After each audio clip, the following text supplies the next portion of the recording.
Okey, Assalamualaikum dan salam sejahtera kepada semua. Latihan untuk hari ini kita akan buat soalan tata bahasa yang keempat, iaitu bahasa Melayu standard. Baik, okey, apa yang kita kena tahu untuk bahasa Melayu standard ni, kita kena tukar dia menjadi daripada bahasa Melayu klasik menjadi bahasa Melayu moden ataupun standard lah kita panggil sekarang ni. Baik, okey, sebelum kita jawab, kita tengok dulu dia punya tajuk. Okey.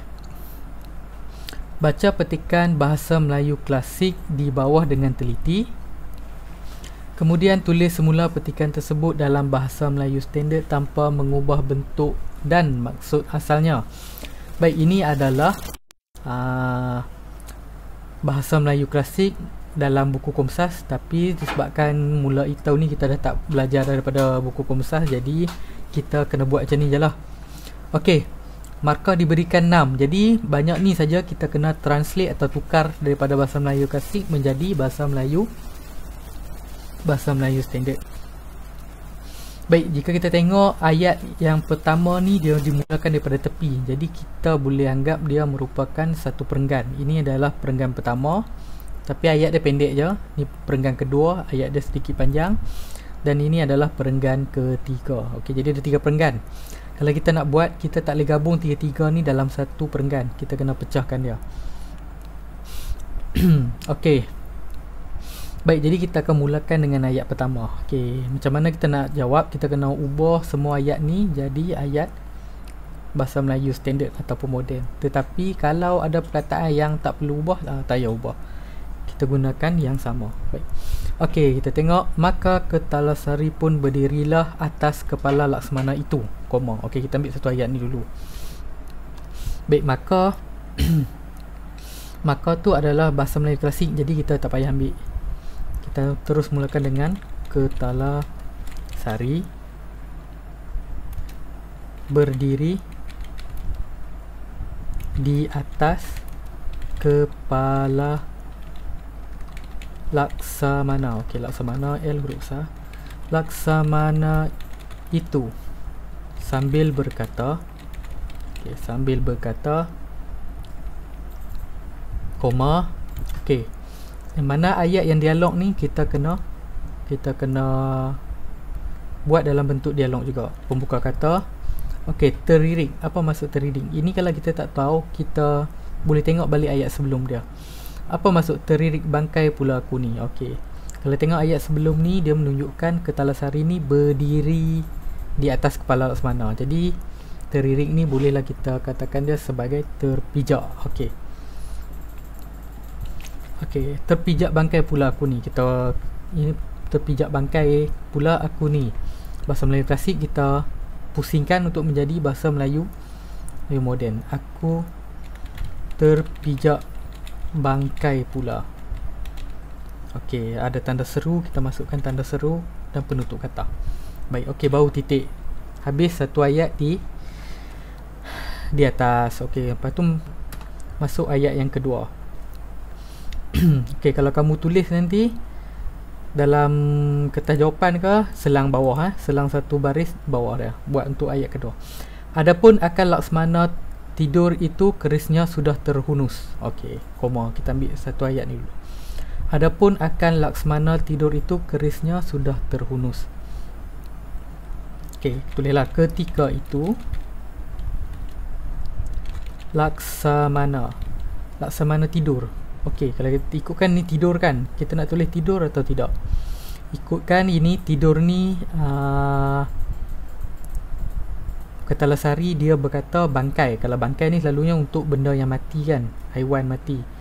Mungkin Laksamana ni berpura-pura mati, jadi tidur dekat sini dimasukkan dengan berpura-pura mati.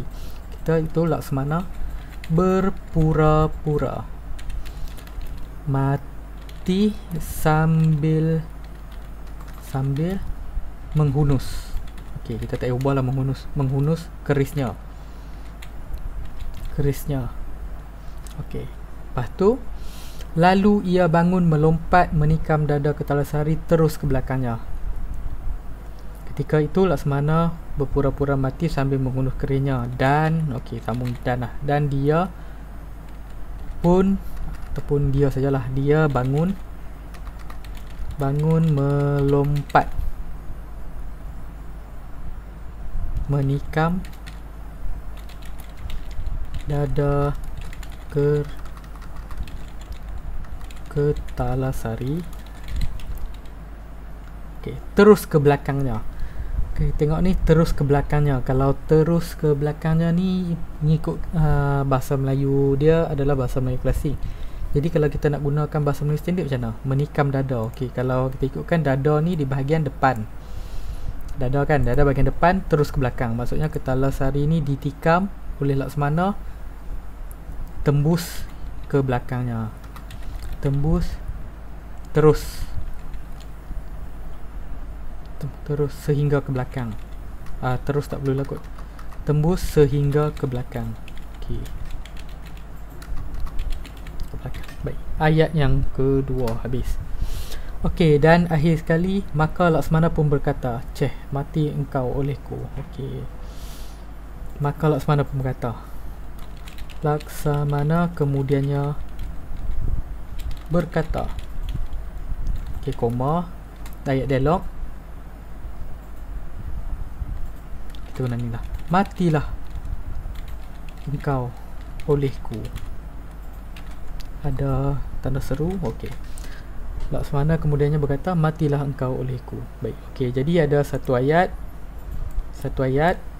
dan ni ayat kedua, dan ni adalah ayat ketiga. Okey, kalau ikutkan yang ni pun ada 3 ayat, 1, 2 dan 3. Jadi okey, bila dah tulis macam ni, barulah kita akan dapat markah yang lengkap. Katakan kamu tulis atas je, bawah ni tak tahu buat. Okey, ikut budi bicara pemeriksa, kalau dia nak bagi 2 markah, dia akan bagi 2. Tapi kalau dia tak mau bagi, dia akan bagi 1 je. Kurang-kurangnya akan dapatlah 1. Okey, jadi buatlah sampai habis. Baik, jadi macam inilah cara nak jawab soalan bahasa Melayu klasik ke bahasa Melayu standard. Dan kalau siapa yang tengok video ni, dia boleh ambil tu terus jawapan ni untuk tulis dalam Google Form. Sebab ini adalah latihan yang kita buat hari ni. Tengok je. Okey, ni kali pertama cikgu tunjuklah cara tulis balik bagaimana nak menukar bahasa Melayu klasik ke standard. Kalau nanti latihan yang akan kemudian nanti kena buat sendirilah dengan, tapi cikgu akan bagi panduan untuk bahasa-bahasa Melayu klasik yang macam ni lah, terdiri itu semua nanti cikgu bagi. Baik, okey. Terima kasih. Assalamualaikum dan salam sejahtera.